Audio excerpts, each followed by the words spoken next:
একটা সময় বাফুফের ফ্যাকাশে মুখ বিশ্ব দরবারে উজ্জ্বল করেছে বাংলার মেয়েরা। দেশে বিদেশে জিতেছে একের পর এক শিরোপা। টানা 2 বার সাউথ এশিয়ার সেরা সেই দলের 18 জন ফুটবলারই নেই এবার জাতীয় দলে। যারা আছেন তারাই ভাষা দিবসে শহীদদের প্রতি শ্রদ্ধা জানাতে গিয়েছিলেন শহীদ মিনারে। সংযুক্ত আরব আমিরাত সফরের জন্য নতুন চেহারার বাংলাদেশ নারী ফুটবল দল দিয়েছেন কোচ পিটার বাটলার। সেখানে নেই তার বিরুদ্ধে বিদ্রোহ করা ফুটবলাররা, যাদের অনেকেই গেল 2টা সাব চ্যাম্পিয়নশিপে শিরোপা জয়ে রেখেছিলেন গুরুত্বপূর্ণ ভূমিকা। নতুনদের সংখ্যা বেশি হলেও সাফ জয়ী দলের কয়েকজন আছেন এই দলে। প্রথমবারের মতো ডাক পেয়েছেন 8 জন ফুটবলার। এই টিমকে নিয়ে ধৈর্য ধরতে হবে, ওরা এখনই এনে দিতে পারবে না বড় কোনো অর্জন।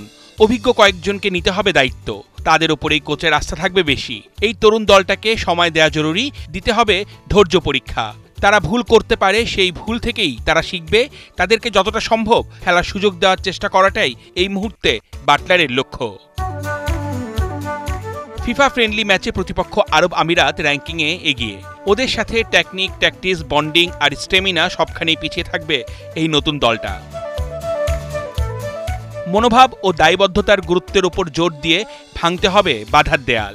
এই ফুটবলাররা যেন মাঠের খেলায় সঠিক মানসিকতার পরিচয় দিয়ে এমন পারফরমেন্স করে যেখানে জাতীয় দলকে প্রতিনিধিত্ব করার চিত্রটা ফুটে ওঠে।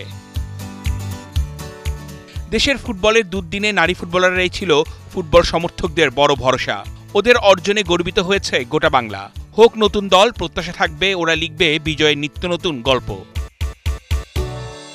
অর্ণব বাপি, ৭১।